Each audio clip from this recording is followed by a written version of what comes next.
네, 이번에는 4.7 재보선을 둘러싼 후보들의 의혹 공방에 대해서 짚어보겠습니다. 공방이 격화되면서 법적인 고소, 고발까지 이어졌습니다. 이렇게 되면 선거가 끝난 뒤에도 수사가 계속되고 법정 다툼이 이어질 것으로 보입니다. 양지열 변호사와 얘기를 나눠보겠습니다. 어서 오십시오. 안녕하세요. 자, 한 10건 된다고 하는데 이렇게 되면 뭐 역대 선거 중에서는 최다 기록을 세울 수도 있겠습니다.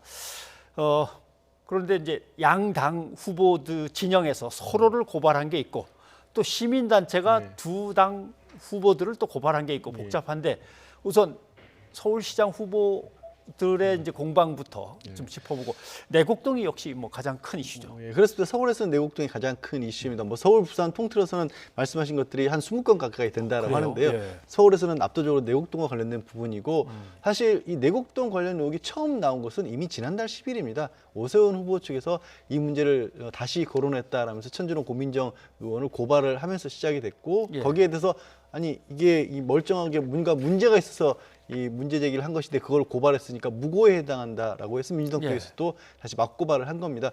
이와 관련해서는 이제 이 오세훈 후보 측에서는 부동산과 관련된 의혹이기 때문에 거기에 아마 대응하는 차원에서인지 박영선 후보의 배우자의 도쿄 아파트 부분을 공격을 하면서 약간 이제 친일이라는 식의 그런 표현들을 좀 썼기 때문에 이거는 박영선 후보가 직접 본인의 이름으로 명예훼손으로 이 김은혜, 이준석, 그 오세훈 캠프 측 인사들을 고소를 했고요.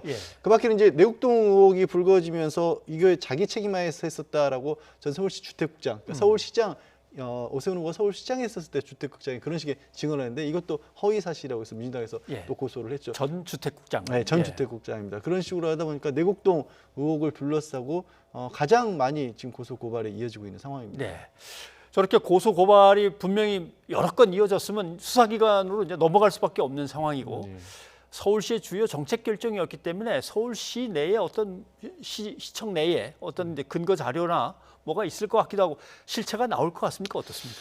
그래서인지 이제 행정사무 사무조사를 하겠다라고 민주당 쪽에서는 나서기도 했었고요. 말씀하신 것처럼 당시에 지금 논란이 되고 있는 부분들은 그런 거 아니겠습니까? 과연 오세훈 후보가 서울시장으로 있으면서 본인의 배우자 소유인 그 땅이 이 그린벨트가 해제돼서 보상을 받을 수 있도록 하는데 영향을 끼친 것이냐 이런 문제인데 여러 가지 그동안에 뭐 민주당하고 야권하고 계속 싸움을 했었지만 서로들은 이미 정리가 돼 있거든요.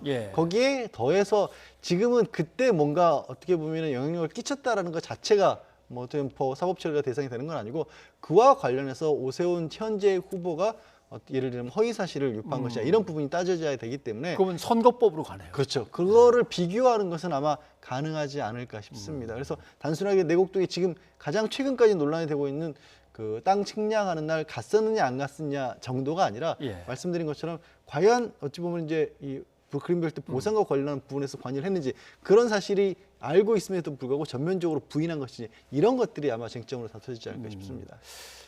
서울시 의회도 나름대로 행정사무조사 특별위원회를 꾸린다라고 하는데 의회가 여기에 이제 개입을 해서 조사를 직접 시작하면 이건 뭔가 상당히 영향이 있을까요? 일단 뭐 일종의 국회에서의 국장검사 비슷한 그런 과정이 예를 들자면 될 것으로 보이고요. 말씀드린 것처럼 이게 서울시의 정책 결정 과정이었고 서울시와 국토교통부 간에 주고 같은 서류들이 있고 그거는 서울시에서 당연히 보관을 하도록 돼 있습니다. 그렇기 때문에 의회에서 강제 수사권은 없다고 할지라도 서울시 내부 자료들을 검토하는 데는 상당히 어떻게 보면 그러니까 수사의 기초적인 자료를 만들어내는 정도, 찾아내는 정도는 가능하지 않을까 싶습니다. 네. 자, 부산으로 한번 가보죠. 김영춘 후보, 박형준 후보. 사실 대학 시절에 알고 지낸 사이고 그렇게 모르고 지낸 사이가 아닌데도 불구하고 결국 고소고발은 뭐 벌어졌습니다. 서울하고 비슷한 것 같습니다. 어떤 의혹에 대해서, 의혹을 부인한 거에 대해서 또 이건 선거법 위반일 수도 있고 또 그러다 보니까 명예훼손도 또 여러 가지가 섞이고 뭐 이런 것 같습니다. 뭐 박영준 후보와 관련해서도 부동산 의혹인 거죠. 뭐 이른바 LCT와 관련된 부분들, LCT 말고도 또 여러 가지 등기 재산분들을 등기를 안 하고 미등기를 가지고 있었다 이런 것들이 탈세에 해당하는 거 아니냐라는 식으로 박형준 부부를 일단 김영춘 후보 측에서 고발을 했고 그러니까 바로 말씀드린 것처럼 똑같은 구조입니다. 아, 이게 없는 사실을 억지로 만들어내서 누명을 씌우려고 한 것이니까 무고다라는 식으로 맞받아 쳤고요.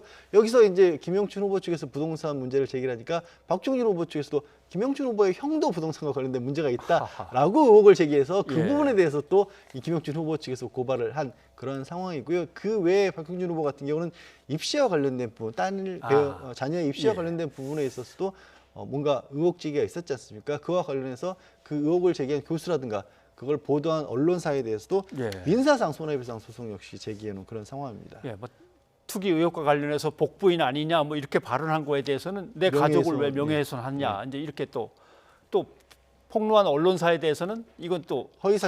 사실과 다른 걸 네. 갖다가 허위 사실을 갖다가 보도했다. 뭐 이렇게 해서 언론사 가족 그리고 가족을 또 나름대로 비방한 각 선거 운동원이나 대변인 뭐 다 얽혀 들어가는 것 같습니다. 자, 그런데 이게 민주당은 박 후보의 성추문 관련해서 증언할 사람을 매수했다. 예. 그래서 거짓 증언을 시켰다라고 하는 의혹에 대해서는 상당히 심각한 거기 때문에 이거는 공수처로 넘어가야 된다라고 하는 건데요. 예. 왜 그러냐면 지금 이제 아까 예를 들어서 비교하자면 그 오세훈 후보 같은 경우에는 당시에 실제로 무슨 문제가 있었다고 할지라도 예. 공소시효가 지나서 그 자체를 다시 사건하기는 어렵습니다. 그 사건과 관련된 어떤 얘기가 지금 와서 한 얘기가 과연 공직선거법상의 문제는 없는지 이거를 따져볼 수 있는 건데 예. 박형준 후보 같은 경우는 그 전에 2012년도에 있었던 일이기 때문에 예. 쉽게 말씀드려서 아직도 그 사건 자체에 대해서 공소시효가 남아 있는 겁니다. 어. 그러니까 만약에 실제로 5천만 원을 금품을 제공을 하고 거짓으로 이 상대 후보를 무고하도록 만든 거라면 그럼 무고 교사에 해당하고 그 예. 부분이 아직 공소시효가 남아 있다. 그래서 민주당에서는 이거는 선거법의 문제가 아니라 형법의 무고 교사까지도 가능하고 공소시효도 있고 또 이 정무수석을 지내던 고위공직자이기 때문에 예. 공수처의 수사 대상이 된다라고 주장을 하는 거죠. 그렇군요. 예. 그런데 대개는 이제 선거를 치르다 보면 양쪽이 격해져 있으니까 뭐 엄청난 고소 고발과 의혹 제기와 뭐 이런 것들이 난무하다가 선거가 끝나면 이제 사그라들면서 조금씩 잦아들다가 이제 흐지부지 되는 경우도 많았는데 이번엔 그다음 대선에 그다음 또 지방선거가 또 이어지니까 이건 아무래도 이번은 그렇게 끝나지는 않을 거 아니에요. 이런 예측이 나옵니다.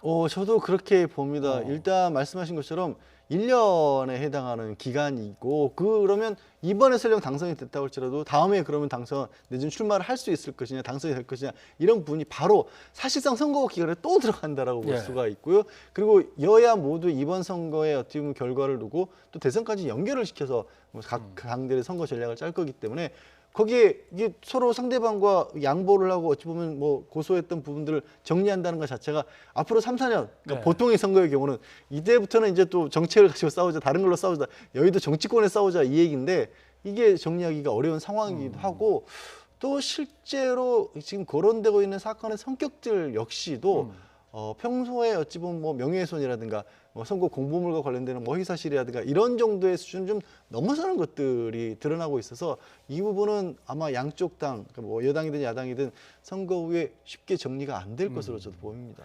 근데 사실 뭐 시장에 당선이 누가 되면 자기가 그냥 법정에 들락날락하거나 수사받으러 조사받으러 나가고 그런 건 아니겠습니다만 대리인이 가겠습니다만은 그래도 1년 내내 신경 쓰이고 자료 준비하고 점검하고 해야 될 거 아닙니까? 그럼 이 시정을 돌볼 수 있을까요? 그러게요. 이게 대한민국 제1, 제2 도시의 시장들을 뽑는 보궐선거인데 예. 이 부분이 말씀하신 것처럼 과연 누가 어떻게 되느냐에 따라서 거의 계속 소송전, 계속 이 선거 관련된 소송과 관련된 뉴스에 오르락내리락 하다가 재선거를 또 치러야 되는 거 아니냐 예. 이런 얘기들이 걱정이 안 나올 수가 없고요. 그리고 또는 역시 이런 부분도 아까 말씀드린 것처럼 물론 실제로 법적으로 엄정하게 따져야 될 부분이 있어 보이긴 합니다만 그 외에도 정치적으로 해결할 수 있었던 문제들이 워낙 지금 여야의 어떤 감정적 골이 깊다 보니까 전부 다 이 법원으로 가고 검찰로 가는 예. 그런 모습이거든요. 이게 진짜 서초동에서 정치권의 문제를 해결하는 그런 사례들이 계속 반복되고 있는 것 같아서 좀 보기 좋지는 않습니다. 네. 지켜보면 이렇게 되면은 시청에 법무실하고 홍보실은 1년 내내 이 문제만 가지고 바로 윗분의 문제이기 때문에 가장 매달리게 치명적인 됩니다. 예, 참 제1도시, 제2도시 말씀하셨는데 제1도시, 제2도시의 발전이 사실 국가의 발전하고 바로 직결되기 때문에 좀 공백이 없었으면 하는 간절한 바람은 있습니다. 예, 양 변호사님 오늘 여기까지 듣겠습니다. 고맙습니다. 고맙습니다.